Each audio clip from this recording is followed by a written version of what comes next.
Jätkame oma pärastlõunase sessiooniga ja mul on väga hea meel kutsuda siia Kristina Rajando, kes on tegelikult selle konverentsi sellise sisulise idee taga ja kes on kogu sellise sisu poole võtnud kokku leppida ja suunanud selle. Ja Kristina kohta veel nii palju, et ta on olnud või on siiamaani väga kogenud käsitööõpetaja, kes kasutab pärimust nii palju oma töös kui vähegi võimalik. Ja lisaks sellele on tal selline salaarmastus, mis on nahk ja nahatöö. Ja ta juhatabki siis sisse sellise ploki nagu peidus pärimus, ehk siis kogu see sellise nahatöö sees olev miski, mis võib-olla esmapilgul välja ei paista, aga mis seal tegelikult on olemas. Ole lahke, Kristina.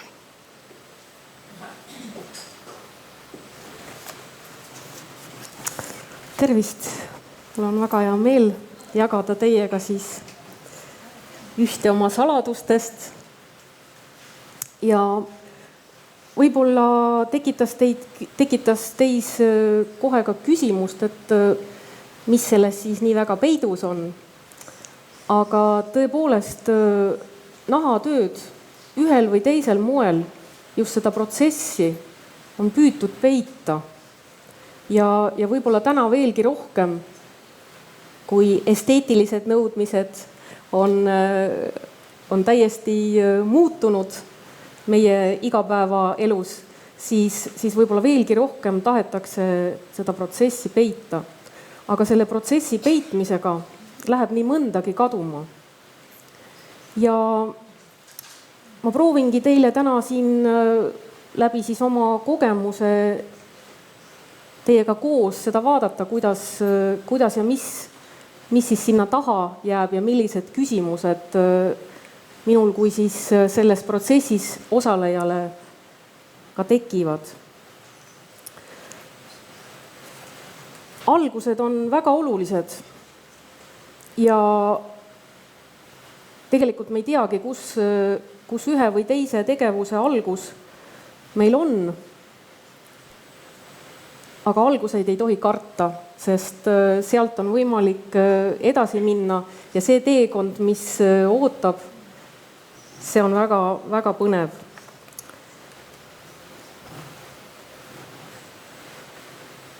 Kas traditsiooniline nahatöö ja seonduv, kas see on saatus või staatus? Oli aeg, kui ma sellega alustasin, siis mulle tundus, et ma tahan nende teadmiste pealt maailma muuta. Täna ma enam seda ei taha.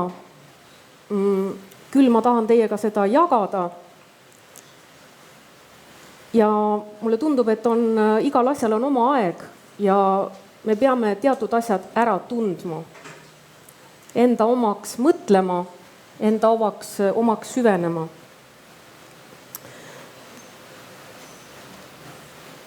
Mõneti on minu jaoks siis seoses nahatööga kõige märgilisemaks aasta 2001, kui siis minu kodusaarel Vormsil oli meil võimalus Väinamere projekti rahastuse toel hakata vaatama siis sellist loodussäästlikku majandamist laiemalt ja oli võimalus planeerida kursuseid. Kindlasti oli see seotud siis majandusega sel kombel, et loomapidamine ja sellega seonduv. Ja kui on sul loom, siis kuidas sa selle loomaga majandad nii-öelda algusest lõpuni. Ja situatsioon sellel 2001. aastal oli siis selline, et kui me uurisime siis inimeste arvamusi või teadmisi ja mõtlesime, et millist teemat siis sellel kursusel käsitleda, siis ilmnes, et lambast nähakse ainult liha ja lambal ei ole seljas villa veelgi vähem on tal nahk. Ja sealt saime siis mõtte, et võib-olla me peaksime just mõtlema nahaga seonduvale koolitusele.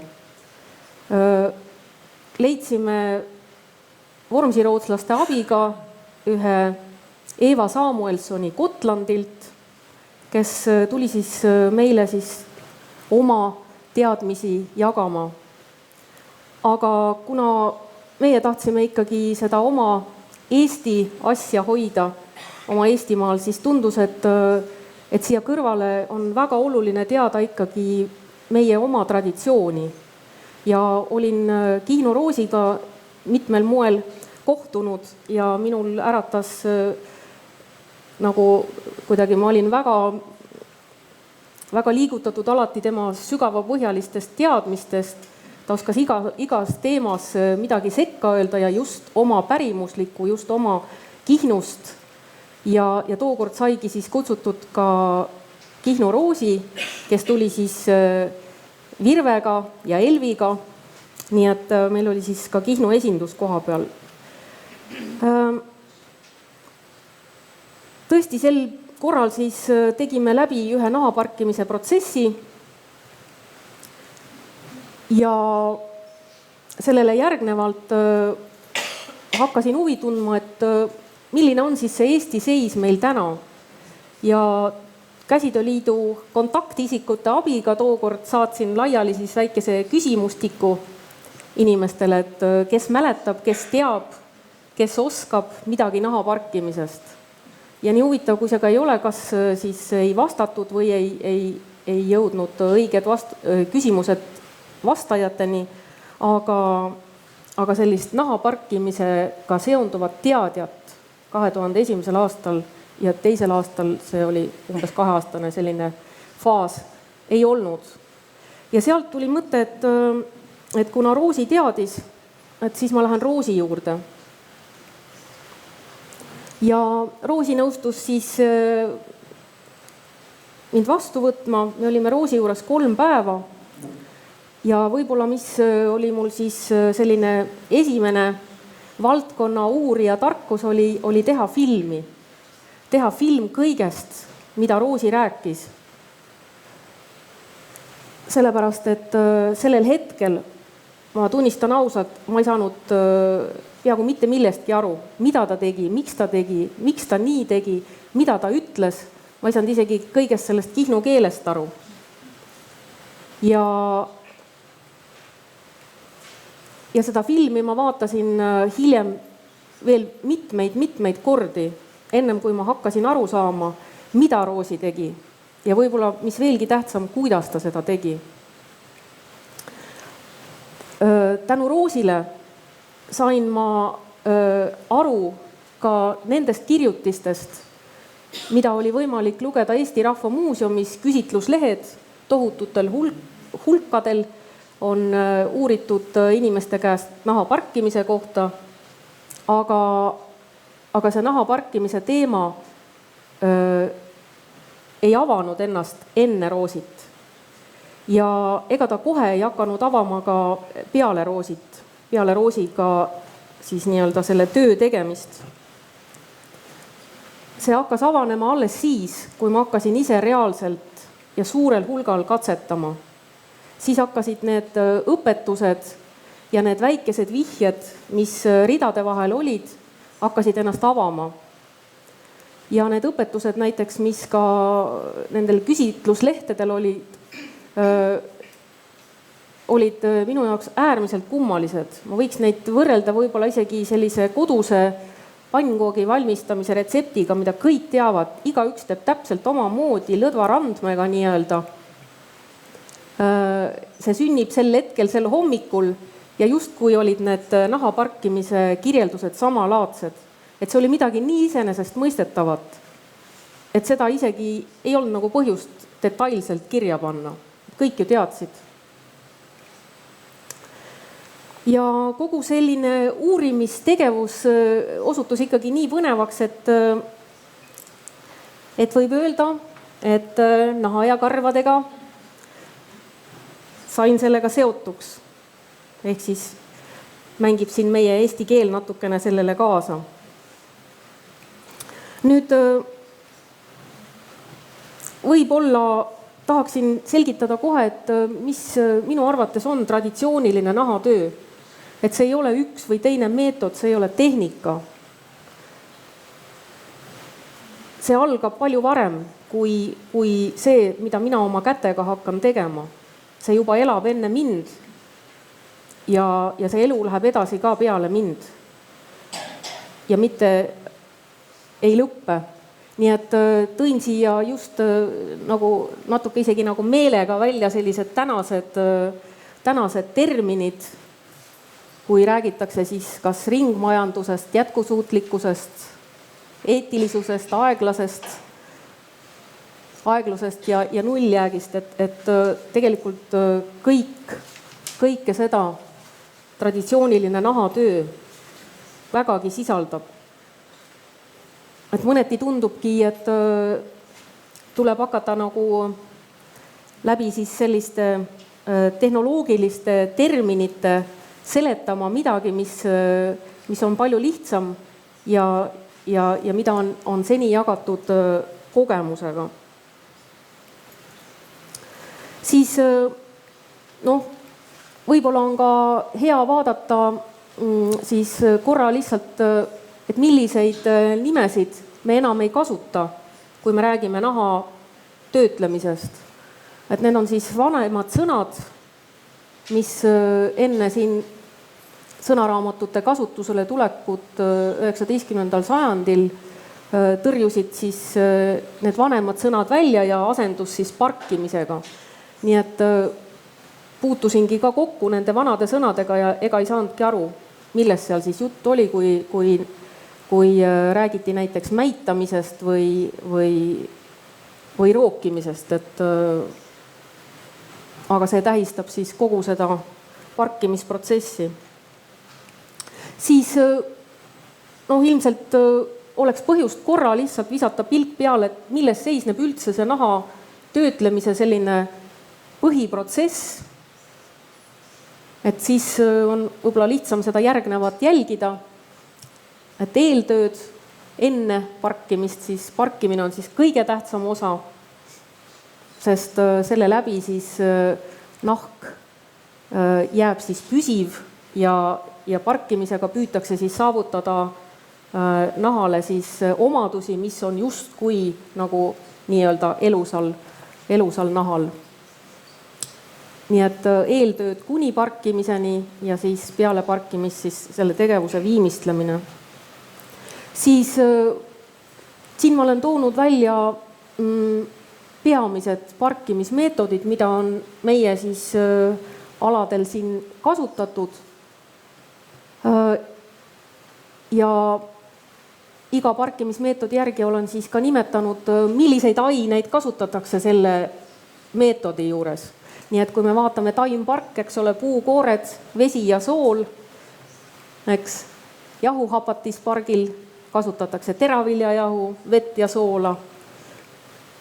Rasvpargi puhul on siis ülgerasv peamiselt ja mineraalpark ehk siis rohkem levinud nimega Maarja jääpark on siis Maarja jää, sool, vesi ja ädikas. Nii et väga sellised turvalised ained. Siis kui nüüd mõelda selle Kihnu ütluse peale, et seda saab nii mitmeti mõelda, seda saab nii inimese läbi mõelda, eks, et hoiad ise ennast, aga antud konteksti ta sobibki nii kahemõtteliselt, et see oma tehtud nahk on ka kõige kallim. Seda ma kohtan alati koostöös üliõpilastega, et kui tähtis on see esimene töödeldud nahk, millest pärast ei taha keegi midagi valmistada, vaid see jääbki selliseks esimeseks. Siis oluline on nüüd mõelda siis ka, või õieti need küsimused hakkavad siis avanema selles protsessis, et vanus. Nii mitmedki toimingud selles protsessis ja on seotud väga iidsete tõekspidamistega. Need ulatuvad kütikultuuri ja neid kindlasti ei oskagi kõike seletada, sest me ei ole saanud seda niimoodi otseselt pärida, aga nii mitmedki, nii keel säilitab mitmeid selliseid jälgi, kui ka näiteks siin küll handi-mansi mustrid, aga sellised väga loomadega seotud. Lisaks ka, eks ole, siis selline looma austus nii, et sa tahad ka selle looma moodi välja näha, kes sinu piirkonnas oluline on. Et siinkohal ma ütlen ka kohe, et ma ei saa kõike pilte näidata Eestiga seonduvalt, sest meil ei ole päris sellist pildimaterjali alles ja nii mõnigi teine maailma piirkonna pilt iseloomustab seda sama, mis meil on justkui kirjutatuna üleval olemas, aga mitte pildina. Ja sama kehtib ka tööriistade kohta, et mõneti võib öelda, et tööriistade järgi saad öelda, kui vana on see tehnika.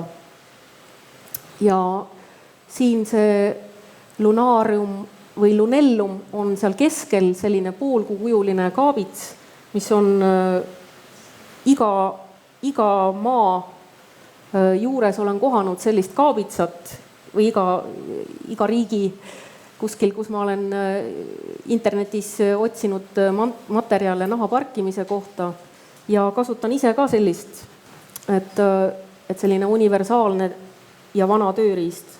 Siis kui vana ta siis on, eks ole, et siin näiteks Egiptuse pildil on see sama tööriist seal kasutusel, nii mõnigi tegevus on täna meil täpselt samalaadne. Täpselt samamoodi läheneme sellele nahale.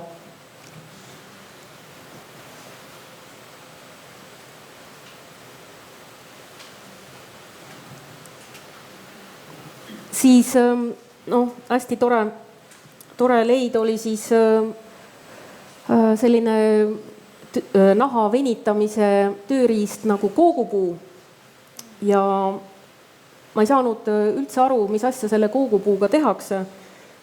Ja väga märkimisväärne lugu oli siis, kui ma olin siis Kihnus Roosi juures ja siis me läksime Virve juurde, sest Virve on lapsepõlves nahatööd teinud ja tema siis seletas mulle, et nahka siis venitati ja joonistab aga põrandale, selline nagu number 1, siis paned jala sisse ja siis nagu teed niimoodi ja siis mitte näinuna seda lihtsalt ei suuda ette kujutada. Et kuidas see number 1 hakkab siis seda nahka parkima.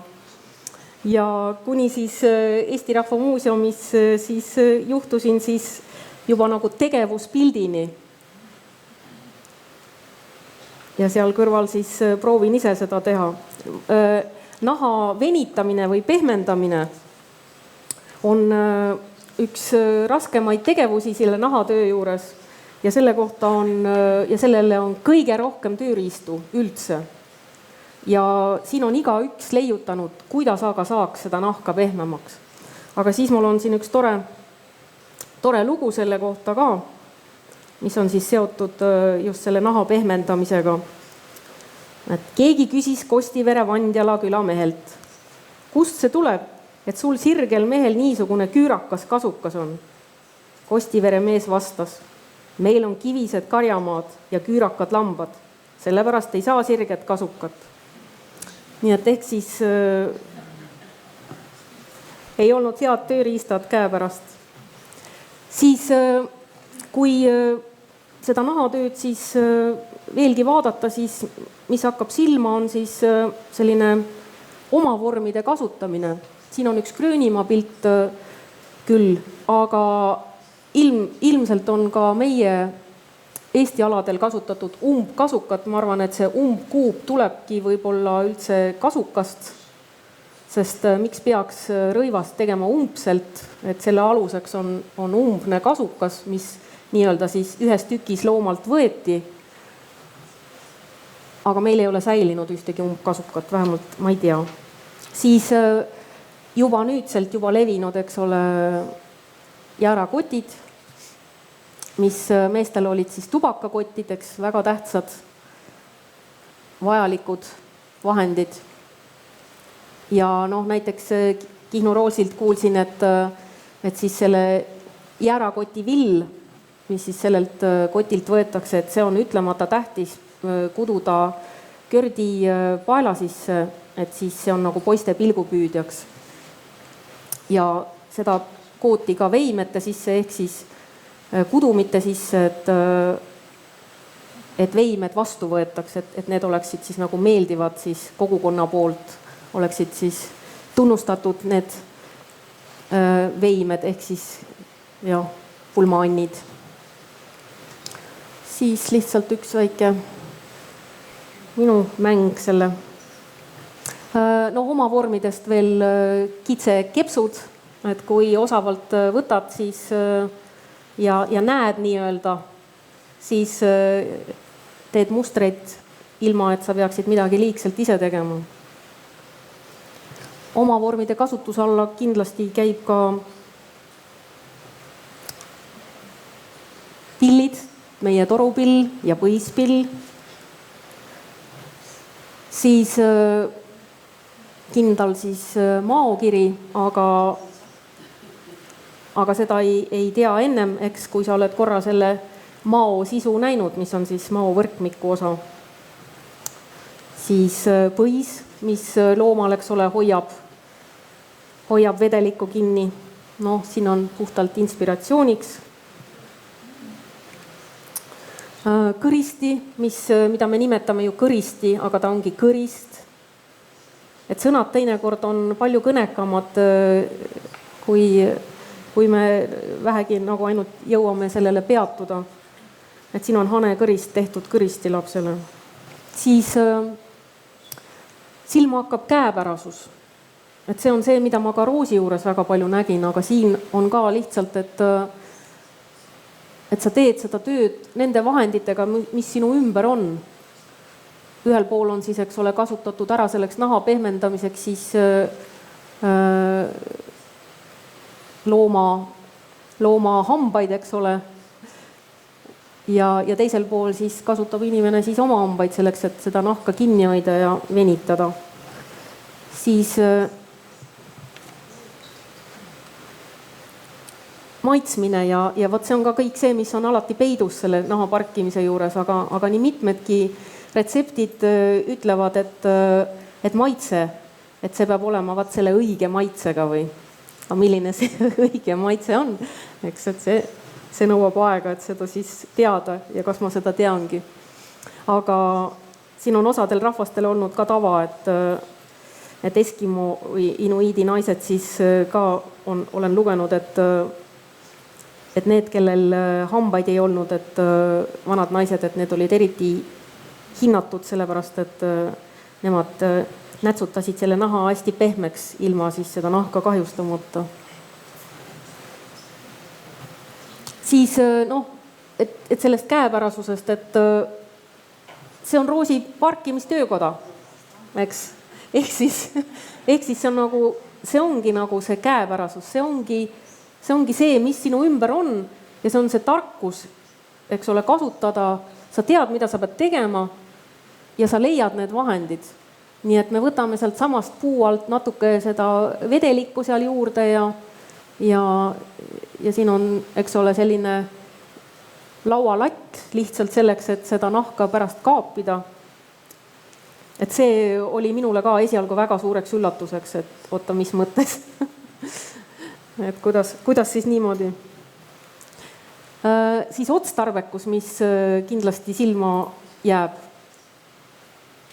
Et traditsioonilise nahatöö juures ei ole seda probleemi, et sul jääb midagi järgi, sest see materjal on sinu käes ja see on nii põnev, et sellele leitakse kasutust. No siin on kõige traditsioonilisemad võib-olla kasutusviisid sooltele, on vorstideks ja teisel on siis pillikeeled, nii et tänagi on Vormsi Hiiu kanneldel mõnedel soolkeeled, aga varase muusika pillidel, lautodel on kõige eelistatumad ikkagi soolkeeled. Ja siin on hästi tore pilt juhtunud, vaadake see, kus selline kasslane vaatab vaatab neid vorste väga ise äratavalt, see on juhus. Siis siin lihtsalt tore selline leid vorstide kohta. Et millised osad vorstist või sellest soolikast on kõik ära kasutatud, millest meil aimugi pole, kui me lihtsalt poest vorsti ostame. Et kõik pärasoolevorstid ja pimesoolikad ja nii edasi. Nii, et peale sööki on seda lihtne näidata, sest ja.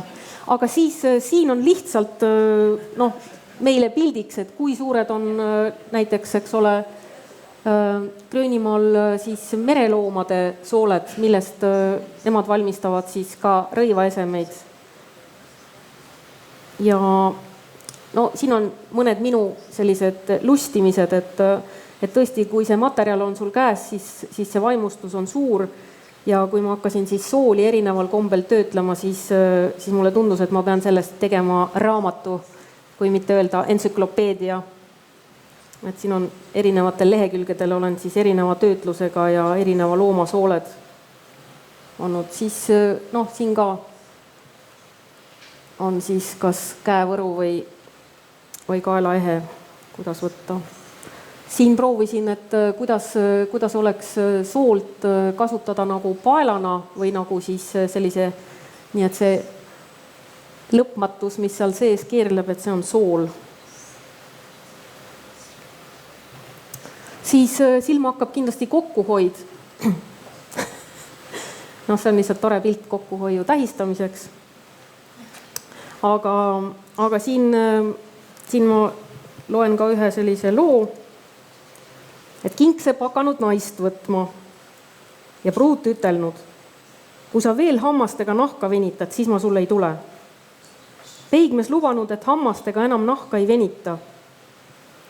Noorik olnud ju kodu. Mees teinud saapaid, a talla nahk olnud natuke lühike. Mees ütelnud, kui siit nurgast hammastega natuke venitaksin, siis kopik tuleks. Noorik seda kuuldes ütlema, lase ma aitan sul ka hammastega venitada, kui sest kasu on. Sest saadik ei laitnud naine enam iialgi naha venitamist hammastega. Ja teine lugu Järva Peetri kihelkonnast. Ostnud 2 venda endile 1 paari saapaid. Jõulu esimesel pühal sõidetud kiriku ja et õige toredad olla pannud kumbki vend 1 saapa jalga, üks paremasse, teine vasakusse ja hoidnud siis saabastatud jalasaanist väljas. Küll inimesed imetlenud. Enne kiriku minekut pannud kõrtsis pastlad jalga. Nii et ei olnud seda materjali võtta ja siis tuli leida igasuguseid lahendusi. Siis siin on lihtsalt selline üks tore moment, et siin on üks rästiku nahk ja selle loo rääkis mulle Marju, et kuidas siis Vormsi väiksed tüdrukud rääkisid, et sa tead seda naist või, et see on ju see Jaani ema, et ta korjab surnud loomi. Ja mulle tundub, et see on üks austavamaid võib-olla isegi nagu pöördumisi, mis mulle selles valdkonnas on tehtud, et tõesti see nii on, et see rästiku nahk on nii ilus ja nii väärtuslik. Ja siinkohal ma pean ütlema, et ma olen parkinud, ma arvan, et kindlasti ligi 100 nahka või rohkemgi, aga mitte ükski nendest loomadest ei ole minu pärast surnud, vaid need ongi siis selles ringmajanduse protsessis minuni jõudnud, on ta siis see rästik tee ääres või. Siis ega asjad lähevad ka mõneti vahel üle piiri, et kui sa sellest materjalist ikkagi vaimustud, siis sa otsid seda, mida võib-olla ei ole alati mõistlik otsida, et siin olen ma siis nii-öelda töötlenud ära ka alusnaha, mis muidu eemaldatakse ja ära visatakse. Aga mind inspireeris see, et kooris 7 nahka. Tööstuses on see tavaline, et ühelt veisenahalt võetakse vähemalt 3 kihti meie teiega näeme neid kahte alumist, pealmist me praktiliselt ei näegi, sest see on nii hinnaline ja nii eraldatud, et jah, siis ma proovisin ka, et kui palju kihte ma siis saan võtta, et siis ma parkisin selle alusnaha kihi. Siis mõõtmine, et nagu ma enne ka rääkisin, et see töö tehakse kõik kuidagi väga lõdvalt ja tunde järgi siis on mõõtühikud, mis mind on nagu väga puudutanud. Võib-olla selle joonise pealt on näha ja mida ma ka jällegi kohtusin esmakordselt selle mõttega ja selle põhimõttega Kihnu Roosi juures, kui Roosi näitas mulle, kuidas tehakse siis oma käe järgi need mõõdud, võetakse siis pastla suuruseks.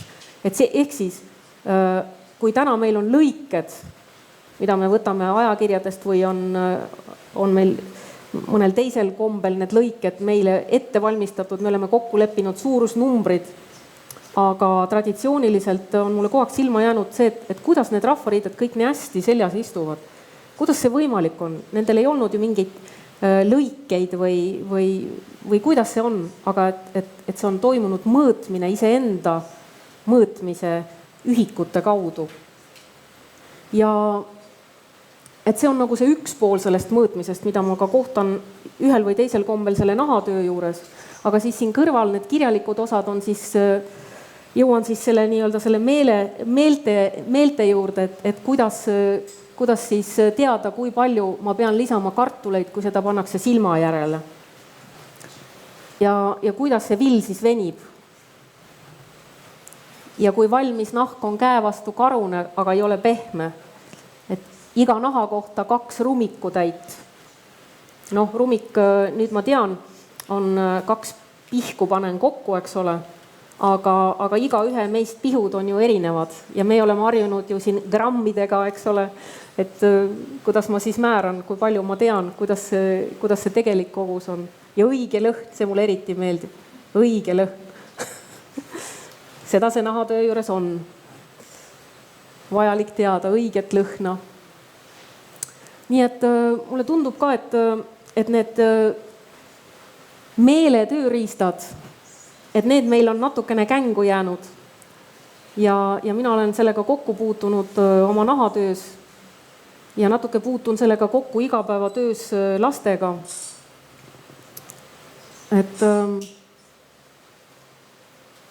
Ja millele juhtis ka tähelepanu Anu Pink esialgu, kui ta rääkis sellest, et pärandtehnoloog võib katsuda, aga lapsed ei tohi katsuda.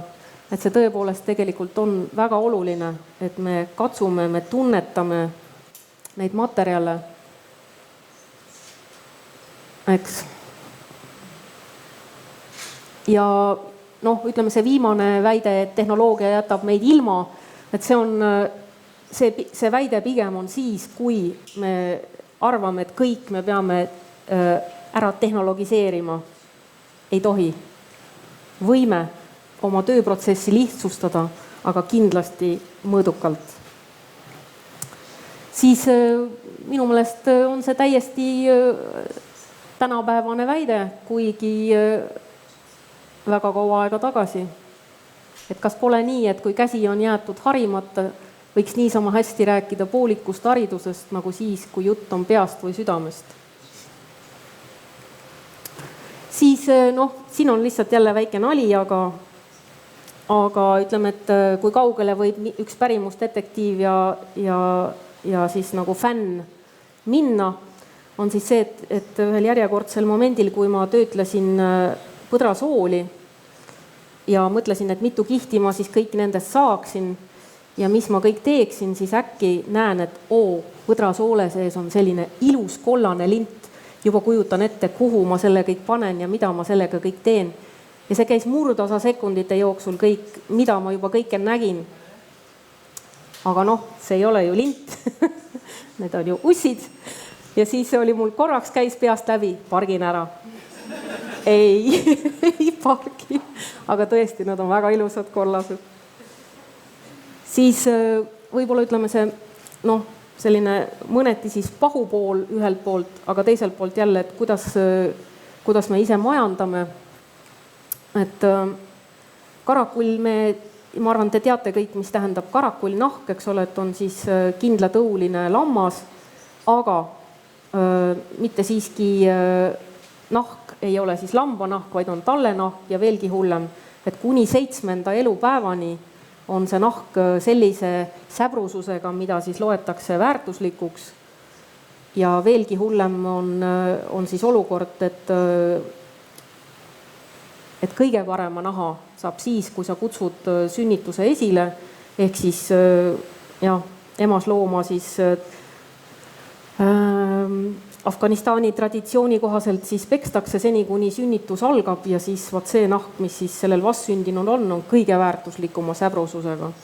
Nii et Hamid Karzail on palutud see papaha, mida ta oma riigi esindusel eri Euroopa maades on käinud ära võtta ja asendada humaansema nahaga. Aga et see on nende traditsioon ja üsna selline hirmutav suhtumine, aga talled surevad. See on üks osa sellest looduse ringkäigust ja siin on üks tallenahk, mis tõesti tal suri mõne haiguse tõttu, mis täpselt ma ei mäleta, aga et leidsin, et on oluline ikkagi see nahk siis väärindada. Siis võib-olla see on kogu seda traditsioonilist nahatööd ka kõige paremini esitav slaidike, et kas sa suhtud siis nagu egona, mis on üsna tüüpiline või teisiti. Ja siis mulle meeldib, et kuidas on Albert Schweitzer öelnud, et inimlikkuse mõõdupuu on kuivõrd ja kas me austame teiste olendite elu. Et austus elu vastu on pigem moraalne hoiak kui kohustuslik käitumisreegel, millest oleks võimalik jäägitult kinni pidada. Et tänane nahatöötlemine, ütleme eriti traditsiooniline nahatöötlemine jääb sellise küsimärgi alla kõrvutades tööstuslikku nahaparkimist, mida ma kindlasti teha ei tahaks siin seda kõrvutama hakata, aga võib-olla lihtsalt on hea teada, et seni kuni ju loomad meie ümber on, seni on ka need nahad, seni kuni me neid loomi ju peame, seni kuni me liha sööme, on nahad ja üle maailma võiks öelda, et vaevalt pooled nahad jõuavad siis nii-öelda töötlemiseni, mis võib olla pluss, võib olla miinus, aga samas ei ole päris kindel ka see, et kõik need meetodid uue nahalaadse materjali tootmiseks, et see on vähem ressurssi kulutav ja et see on loodusele parem, et need uuringud alles kõik käivad. No kindlasti võiks teada seda, et umbes 85% naha kogutoodangust on kroonpargiga seotud. Et kroonpark ei ole midagi uut, ta on juba 1884. aastal siis avastatud. Ja kroomsoolad siis selles parkimise protsessis toimivad nagu tööstusele sobivalt, ehk siis see on kiire ja odav. Ja samuti muudab see ka naha kuumuskindlaks, mis jällegi teiselt poolt võimaldab toota rohkem kingaks sobiliku nahka. Meie vesises Eesti kliimas on sellised vettpidavad jalanõud väga olulised. Aga näiteks ühe ruutmeetri kroomnaha tegemiseks läheb 5000 liitrit vett ja 2,4 kilo kemikaale, eks. Et kui siia panna kõrvale nüüd traditsiooniline töötlemine, siis see on peaaegu 100 korda väiksem. Nii et siin neid mõttekohti on. Ja mis tasuks siis võib-olla, millele tasuks siis nagu toetuda, on see, et sellel naha kasutamisel kui materjalil on väga pikk ajalugu. Ja ikkagi üks nahk, ütleme ka selline kodusel viisil töödeldud nahk laguneb keskkonnas kuni 50 aastaga ja ta ei tekita mingisuguseid jääke, mis oleksid keskkonnale uudsed. Ja kindlasti, eks ole, siis seesama, et ta käitub analoogselt loodusega, saab looduse osaks. Siis on väga hea tõdeda siin peaaegu lõpetuseks juba, et see traditsiooniline nahatöö ei ole ainult nii-öelda minu kätes, vaid 2009. aastal kutsus Ave seda erialana ette valmistama Viljandi Kultuuriakadeemia juurde, nii et meil on juba 4. lend, kes õpivad siis traditsioonilist nahatööd, sealhulgas ka siis naha parkimist ja kõike muud nahaga seonduvat, et see on ilus perspektiiv.